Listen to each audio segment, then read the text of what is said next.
Hello beautiful people, I'm Reach Phoenix, and in today's video I'm going to show you guys how I made these Snickerdoodles. If you haven't already, go ahead and subscribe to my channel and click the bell so you can get notified every time I upload a new video. Alright, let's get started. For this recipe, you're going to need a stick of butter, sugar, vanilla extract, 1 egg, flour, baking powder, and later on you'll need cinnamon, but not for this first part. So first off, we're going to cream the butter and sugar until it's light and fluffy. So for the butter, I have half a cup, which is 8 teaspoons of butter. So I'm just going to put this entire stick in the bowl. And I'm going to add 3/4 of a cup of sugar. And we're just going to mix this until it's light and fluffy. And for the butter, when you add it, you want it to be at room temperature. So when you're preparing all your ingredients, just make sure you take out the butter first so it can be close to room temperature when you're mixing it. And I'm just breaking the butter up since mine was still kind of cold from the fridge. So I'm just breaking it up into smaller pieces so I can mix it and really get that texture I want.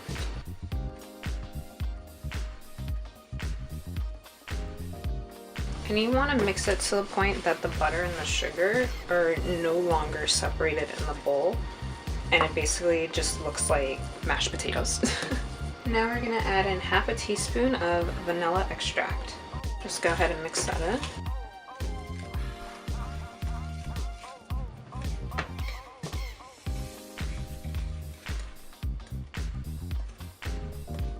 And then you're going to add in 1 egg. So the egg is supposed to be beaten when you add it, but you know, I like to live my life a little bit on the edge, so I'm just going to add the egg.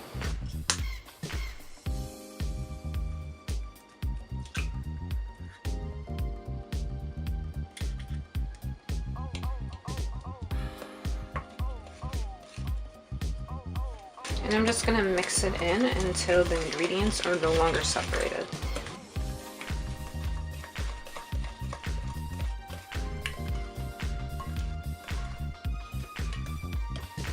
Alright, that's looking pretty good. So we're going to add the flour and the baking powder, but what we're going to do is we're going to sift it so we can get that nice fluffy texture in the flour. So I'm just going to grab my strainer. So here's a cup. And I'm just going to start sifting it first, and then I'll add the other half. I mean, you could also just go like this.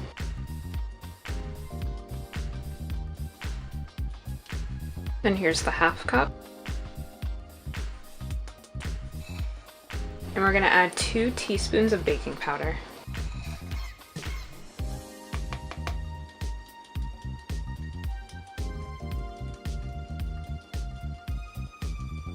Alright, and we're just going to start mixing.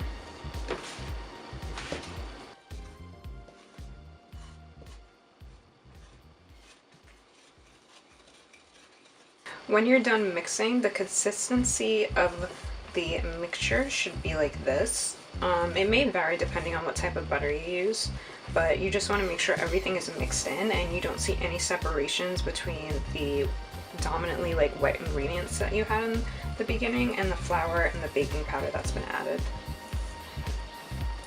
So now that this is done, we're going to refrigerate the dough until it's firm. Now it's early in the morning right now, so technically by the end of today I can make them, but since it's Christmas Eve, I'm making it so it's going to be fresh on Christmas Day. So tomorrow I will be making these, so I'm just going to put this mixture in this Ziploc bag. And I like to put it in the bag because I feel like it just, I don't know, there's something about the way that the dough firms in the bag that I prefer, as opposed to keeping it in a bowl where there's like a lot of oxygen that can get in to the ingredients. I don't know if that makes sense, but in my head it does, you know?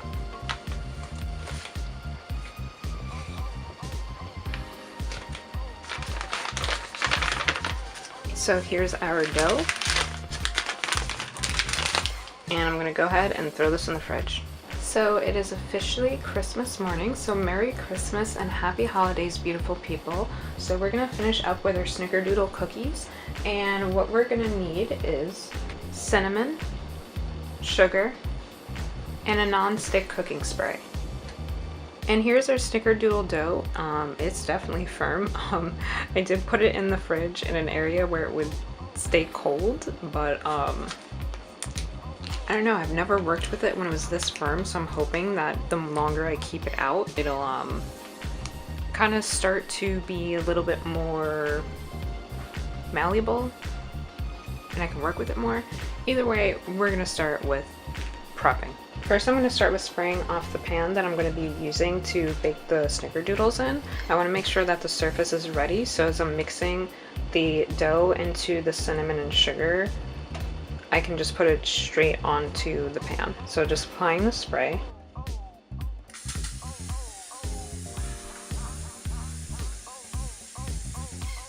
So I'm just going to start off with adding the sugar and the cinnamon. So you're going to need a teaspoon of cinnamon and a tablespoon of sugar. I'm going to start off with 2 teaspoons and 2 tablespoons because I made the snickerdoodles so many times that I know that I usually need 2 rounds of that batter or that mixture to cover the dough fully. So I'm going to start off personally with 2 teaspoons and 2 tablespoons, but start at whatever pace is most comfortable for you.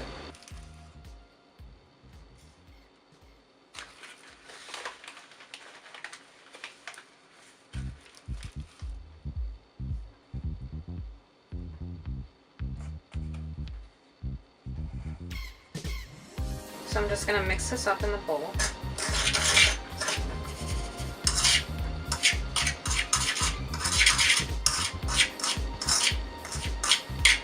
I grab my batter, and since I'm going to be working with my hands, I'm going to quickly wash my hands.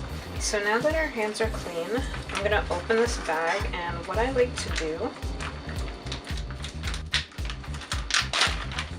is I open the bag, but then I tear the sides like this.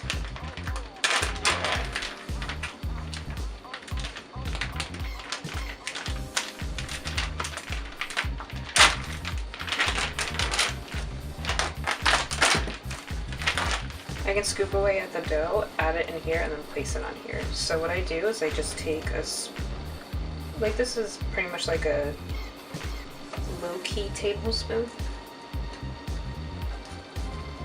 I'm gonna put it through the dough.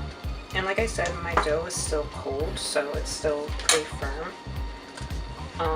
Actually no, this isn't too bad. Yeah, you pretty much want your dough at this consistency. I'm gonna roll it into a ball. I'm just going to roll it in the sugar and cinnamon. Place it on here. And there's our first snickerdoodle. So we're just going to do that with the rest of the dough.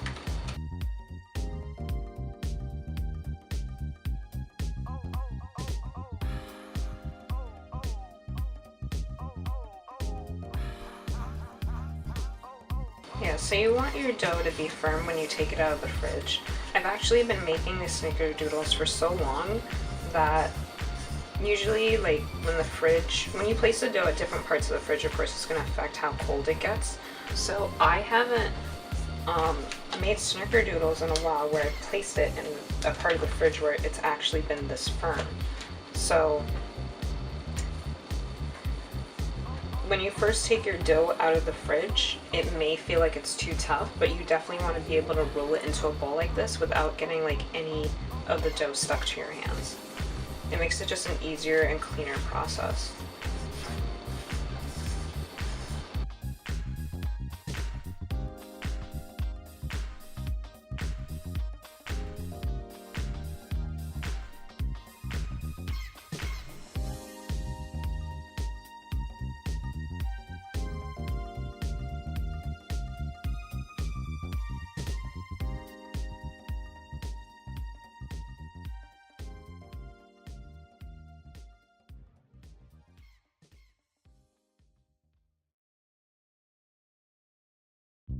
Okay, so since I am pretty much, I might add another row here, but since I'm pretty much done with this, what I'm going to do is I'm going to preheat the oven to 400 degrees, and you're going to be baking it for 8 to 10 minutes. I'll show you guys that part like after the baking, once I actually put it in the oven.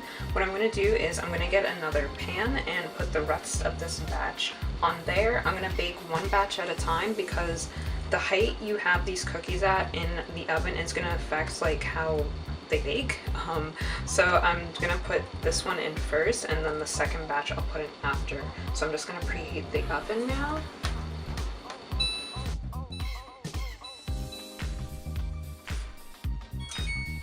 So we're officially at 400 degrees. So I'm gonna pop these cookies in.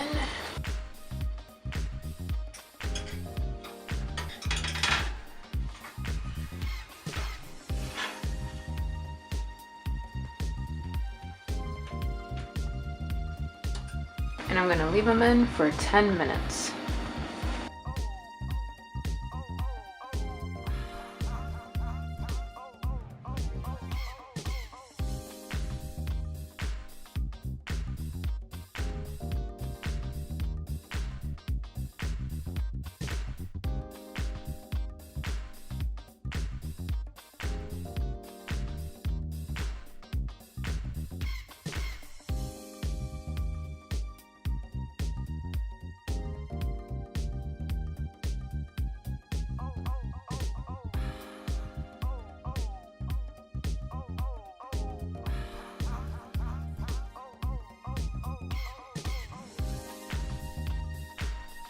Alright, so it's been 11 minutes. I'm just gonna open this up.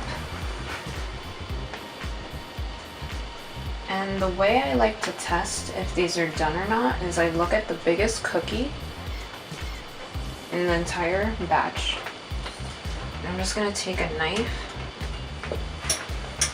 So this one's looking pretty good. Take a knife, I put it through, all the way through, pick it back up, nothing's on it. These are done. So I'm going to take them out and I'm going to put my other batch in.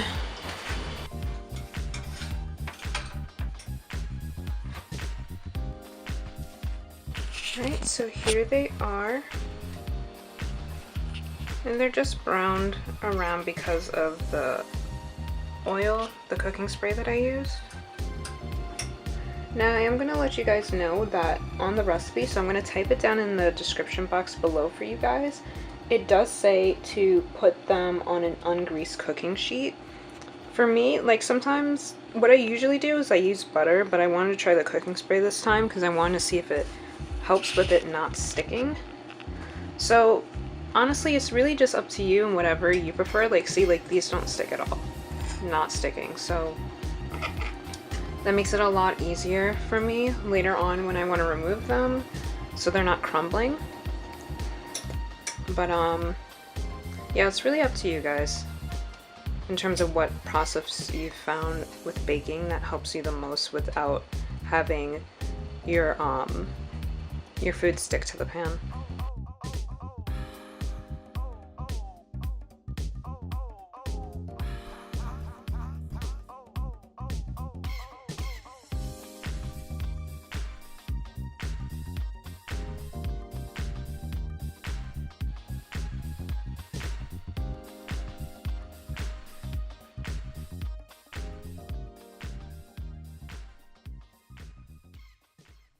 These are so good. So I like to store these in like either a little container that kind of has like that suction type of feature on it, or maybe even in a Ziploc bag, because since they first came out, the exterior is a little bit, like the exterior of the cookie is a little bit crunchy and tough, but the inside is fluffy and nice, and when you store it like that, it kind of helps keep that fluffy texture and it makes it softer, so that outside has that crunch but the inside has a really soft fluffy texture. If you guys end up making this recipe, tag me at Phoenix because I want to see like how well you guys did and if you liked it or not. This recipe I've actually had since 6th grade. Like this is literally the Home and Careers 6th grade Snickerdoodle recipe that I've had. Ever since I made these in school, like, I love it. My family loves it, so of course I'm going to make it for them on Christmas. You know what I mean? Anyway, that's it for today's video. Bless up, and until next time, sending out much peace, love, and enlightenment. Bye guys.